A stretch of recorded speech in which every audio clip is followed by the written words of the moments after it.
Hi everyone, welcome back to my channel. నేటి ప్రశ్న, కింది వాటిలో సరైనవి తెలపండి. చూడండి, ఇక్కడ ప్రశ్న పద్మ అవార్డుకు సంబంధించిన ప్రశ్న. 2025 పద్మ అవార్డుకు సంబంధించిన ప్రశ్న ఇది. 2025లో 139 మందికి, చూడండి 2025లో 139 మందికి పద్మ అవార్డులు ప్రకటించారు. 2025లో 7 మందికి పద్మవిభూషణ్ అవార్డులు వచ్చాయి. 2025లో 19 మందికి పద్మభూషణ్ అవార్డులు వచ్చాయి. 2025లో 113 మందికి పద్మశ్రీ అవార్డులు వచ్చాయి.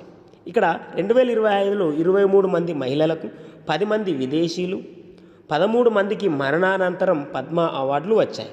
వీటిలో ఏవి సరైనవన్నాడు. చూడండి, మొత్తం 139 అన్నాడు. 7 మందికి పద్మవిభూషణ్, 19 మందికి పద్మభూషణ్, 113 మందికి పద్మశ్రీ అన్నాడు. అలాగే 23 మంది మహిళలు, 10 మంది విదేశీయులు, అలాగే మరణానంతరం 13 మందికి వచ్చాయన్నాడు. వీటిలో ఏది సరైంది అని అడిగాడు ఫ్రెండ్స్. ఏది సరైంది అన్నాడు. ఇక్కడ సరైంది కనుక చూస్తే ఇక్కడ ఇవ్వబడిన అన్ని స్టేట్మెంట్స్ కూడా సరైనవే.